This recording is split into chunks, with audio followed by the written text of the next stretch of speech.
Welcome back to another exciting conversation that we're going to have here at Parent Twain Connection Talks. If we haven't met, I'm Clarissa Constantine. I'm founder of Parent Twain Connection, and I'm excited to have you tune in. We are where parents go when they don't know where to go. Why? Because we bring amazing human beings like Jenn Brown, who is a certified life coach and confidence coach. We bring them to you so that you can tune in and go, hey, I need help with this, and they have answers for you. If you are tuning in, you're either finding us on our YouTube channel or on Facebook or LinkedIn. Make sure that you follow or subscribe so that you get notified when we bring the next guest to you. And without further ado, Jenn, I am so glad to have you here. How are you? Hey, good. How are you guys doing? I'm pumped to be here. I could talk about this forever. So this is just my happy place. Awesome. So we are talking today about taking your negative self-talk and kicking it to the curb. And we were just talking before we went live that when I was promoting this, I was like, hey, do you have negative self-talk? Newsflash, if you're human, you've got negative self-talk. You do. Yeah, that's right. That's right. Every single one of us. Jenn, let's start though. I always like to ask our guests to give us a little bit of a background about who you are, why you do what you do. Are you a parent? Do you work with teenagers? Because obviously we are here to support teens and to support the people who support them. Absolutely. I always say I work with tweens and teens and the parent or the people who raise them. So I work in the village that it is to raise our young people. And I have 3 kids of my own, 2 teenagers and 1 tween. So I am very much in the mix, right?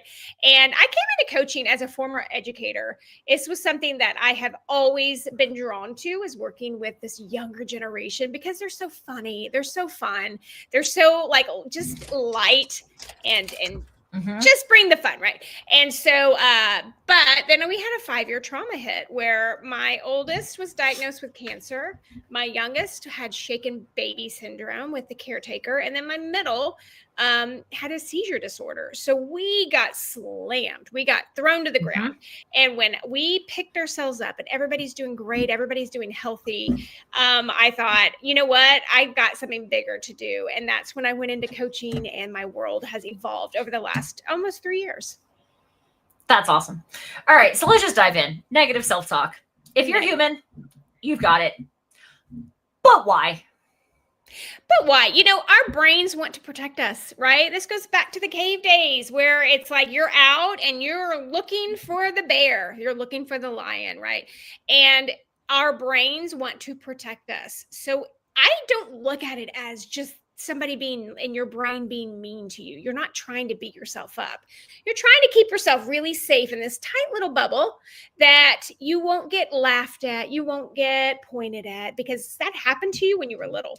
You just may not remember it, but somewhere in your brain, it was like, ooh, I don't like that. So it's creating the space to try to keep you nice and safe. However, it keeps you locked in real tight, and you don't get to grow yourself like you probably can and should do to reach that full fulfillment of happiness.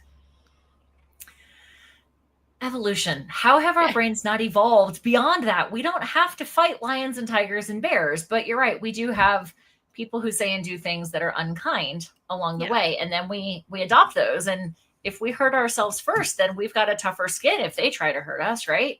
Oh, yeah. It's almost like you're preparing yourself, right? Right. So then what does it sound like? I mean, I know what mine sounds like. How do we recognize it? So I love it. So we can address it better if we don't just think of this voice in my brain. We have to put a third person value to it. We give it a viewing. Like mine is an octopus. She's pink. She's got long tentacles, and her name is Pearl. I really thought about this, and I do this activity with the teens I work with. We come up with a 3D, third person 3D, they draw it, they color it, they give it a life, and they give it a name. So when you're talking to that creature, Pearl, your negative self-talk, right? You're saying, Pearl, I don't need you right now. Right now, you're really telling me that I'm not good enough to go out and try out for this dance team. So, but I am. I've been practicing. I know my steps. I know the routine. I'm ready. So, Pearl, go back into your cave. I don't need you right now. And then I take my big sword and I chop off her tentacles, and she scurries off. She can't come back. Do you see what I did there? I did. Yeah. Yep. So in my mind, I have given myself this whole visualization of being my best self without having this like voice coming in and telling me, and I recognize it. So I can reframe it and give it a new version of me, not Pearl, who's coming in to keep me safe. Mm-hmm. I've heard other coaches take similar approaches of like name the mean girl in your head, basically, or like name the bully. And I haven't heard them necessarily give it to personify an octopus or some other like shark or alligator or whatever it may be, but certainly naming it and recognizing. Other people call it the itty something committee, which, we'll keep it clean-ish here. But the fundamental is like, it's the negative, the negative Nancy in the brain. So that's what it sounds like. So then you talk about replacing it, but in order to replace it, we need to stop it in the first place. So you just talked about like taking that virtual or veritable sword and like chopping off her tentacles, or like chopping them off at the knees, or whatever the case may be, right? What are some other ways that as we start to recognize this negative Nancy, we can stop them in their tracks? I think the first step is just to acknowledge that it happens, right? I've heard people say, well, I don't have a negative self-talk. And I'm just like, oh, you do. You're just not recognizing it coming in and it's almost like pecking you, right? It's to just sit back and be like, your patterns, when do you feel uneasy? Your body gives you the signals, like your chest gets tight, your shoulders get tight. And so you have to recognize when your body is reacting to it, and then figure out, what is going on right now? Why would I feel nervous? Why would I feel unsure about what I'm about to do? I still approach this. I still have to go through this every time I do a podcast or a live, or when I get on and when I go speak on stage, because my voice is saying, who did you scam to get here? Why are you even here? Who are you? I have all the credentials, right? Like I have all the life experience. I do deserve to be here. So I catch it. And then I go through my patterns and the things that I need to tell myself that can set me right back in my power self, and not my scared self. My scared Jenn is, you don't belong here. Scared teen is, nobody likes you, right? Like, oh, I'm sad.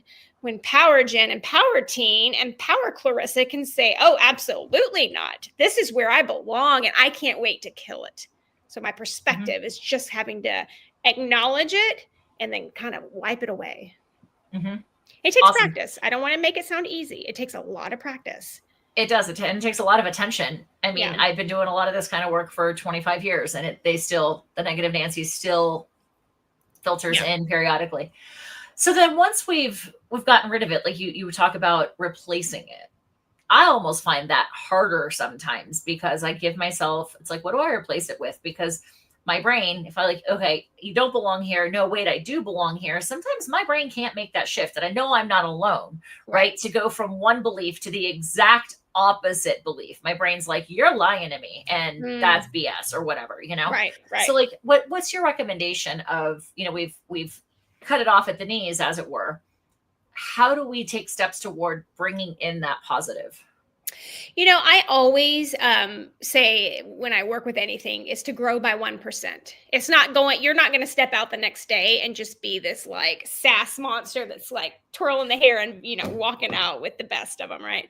So the way I approach it, and the way I coach teens to approach it, is to find the value around you. And it's make it just sound like some small gratitude, but to look around and to see, man, I am walking today. My legs are so strong. And I'm just going back to this girl I was coaching, this teen I was coaching about dance, and she was really struggling with, nobody likes me. And so we went back to square one to say, man, I worked out 2 hours yesterday. She actually did that. So we were really focused on how well that served her body and her mind and her spirit to go into dance the next day. And so even if it's as simple to be proud of something you've done, it's going to take that almost blank thinking, that pattern thinking of, oh, you're not good enough, to shift it. You're rewiring it to say, well, I worked so hard yesterday. I can't wait to go show it off and dance. So it's like 1% shift, and you're not going to see it just like out of the blue. It's going to be this, and now this teen I'm coaching is ready to try out for captain. I mean, she's just come so far from where she came from. So it's just those little baby steps of gathering your confidence to start weaving it into your thinking. So how young do you think we start dealing with this negative self-talk? That's a really good question. I know that a lot of this forms, a lot of our memories and our emotions, we may not even remember them. Somebody, you stood up, you raised your hand to ask to go to the bathroom in 3rd grade, and somebody pointed to you and was like, ha, look at you. And it's like our brain just went, and it's like, it just like molds into these panics, into these feelings.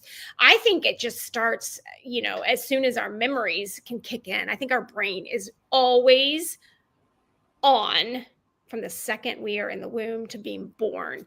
And so I think it's just, it's never too early to start talking to your kids about, hey, it's okay if you feel uneasy. That does not feel good.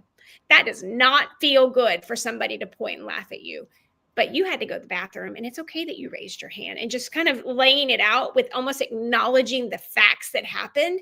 And man, that can really not feel good. But how do you feel about that? Like, let's talk about it. So start getting them in the habit of talking about how it felt and how they, overcame it or persevered through it. Mm-hmm. So you say you work with the teens, tweens, and the parents who raise them, or the people who raise them, right? Big people, yes. So, the big people, because it's not always parents. It's a lot of times it's the family around the parents, right? Very true. I mean, I know, golly, I've seen plenty of families, and mine would have been this had I had kids, where sometimes the grandparents are unintentionally the negative influence, and the parents are like, I don't want my parents around my kids, because of their. And sometimes it's mental health issues. Sometimes it's just different philosophies or isms and whatnot. But so for the parents who are here and tuning in, what are some takeaways that, like, where do they start? Like, if they've never broached this conversation about the negative self-talk and whatnot, how do they, like, what's a 1, 2, 3 step that they can take with their kids to start introducing this concept and helping them find that octopus or the alligator and naming that? Yeah, that's a great question. A lot of times I always address it when you don't want to go straight in and be like, so what are you thinking about? Are you thinking bad things? How's it going? Are you feeling uneasy? The kids are like, ooh, what's happening? Right. So I often say, start a 3rd person conversation. Hey, I was talking to my friend the other day, and she was telling me how worried she was about stepping onto a new team that she's on at work. And she was telling me how her mind was starting to tell her this was so hard, and she's just not sure if she can do it. And I actually told her, hey, you can do this. I've seen your work. You're great. Like the pep talk that she's giving her friend. And then you can turn around and be like, has that ever happened to you? Or do you know anybody? It's that you're leading with curiosity. You're not going in for the jugular to say, what's happening? Right. So I think that's always a really solid way to start new conversations, is just to kind of go around, and you're going to go around to a different door, right? You're not just going to go through the front door. And so just kicking that off. And then later down the road, you might say, oh man, I was going to go take my driver's test to renew it. And I got really nervous because when I took it the first time, I hit the brake pedal so fast that it made the instructor like hit his head on the visor. And I have felt so uneasy about that. Right. And so you're just giving these examples and then you're explaining, well, I had to really think about it. Oh, wait, I've been driving for 10 years since then. I can really do this. But I do feel nervous. And then the last thing I always say is to show them where their control is, right? Like, you can't control what other people are doing. So you have to, when you get around other people, if you're feeling this uneasy, your gut's telling you have the control as much as you can to get up and say, excuse me, I need to go to the restroom. Or it's giving them the power to recognize how to talk about it with other people, and then what to do about it if it's uneasy and you're around those grandparents or the aunts or uncles or the mom or dad or whomever that may not Sure. be like feeding the right information into you, and to recognize it and just say, oh, I see that you're saying that, but I'm going to go in the other room because I really don't want to hear it, to be honest. Right. Awesome. All right. So I always ask our guests this as we start the descent on our conversation, as it were. Everything that we do at Parent Tween Connection is based on what I call the foundations of connection. And I came up with these, I don't know, 5, 6, 7 years ago, when I realized that a lot of my high school age clients often felt more comfortable talking to me about some challenging topics, or they wanted to talk to me before they went and talked to their parents. And I was like, what is it that I'm able to provide expressly because I'm not mom, that maybe mom or dad or somebody in the family can incorporate? And so I came up with this acronym of connection. And so each of the letters of connection stands for a concept. So I'm going to rattle them off quickly. And I'd love to know, Jen, which one kind of like jumps up and like resonates most with you relative to what we're talking about today. Okay. So we start at the top with create a safe place. Then observe is our O, our first O. We have non-judgment and nod and smile, as in zip it, right? Just be like, tell me more. Right. Then we go into explore. Then we have challenge your truths, take your time, innovate, own your own story, and nurture. And for anyone tuning in, if you want to download a copy of those, we have them on our website. We've got a free download if you want. But I'm curious, Jen, which one of those seems like really pertinent today? I think it was, was it pause? No. Nod and smile. Nod and smile. That's the one. Yes.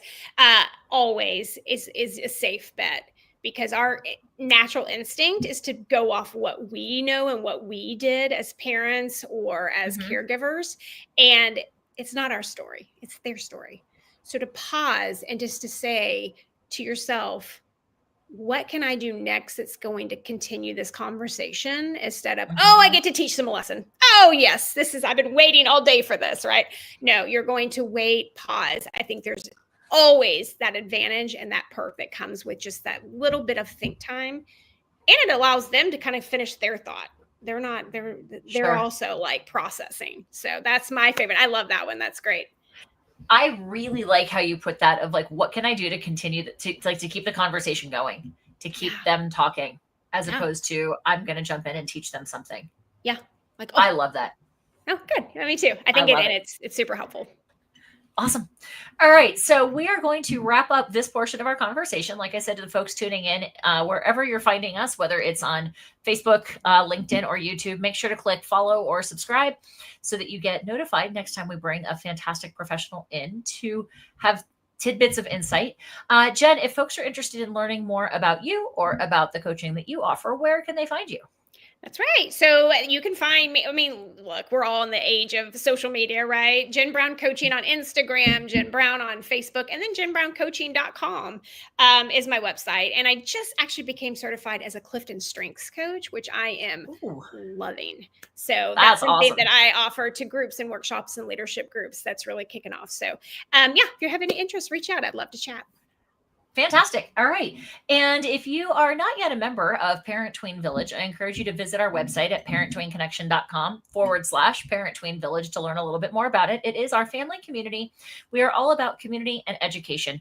And that education comes from professionals just like Jen, because she and I are going to head over to Parent Tween Village now, and we are going to have a conversation on how to keep calm and keep your balance. And there is not a parent in the world that wouldn't like some insight on that. Right. So again, if you are not yet a Parent Tween Village member, go ahead over to our website and take a look, see if it's a good fit. And we will catch you in the village. Have a great afternoon, everybody. Bye, guys.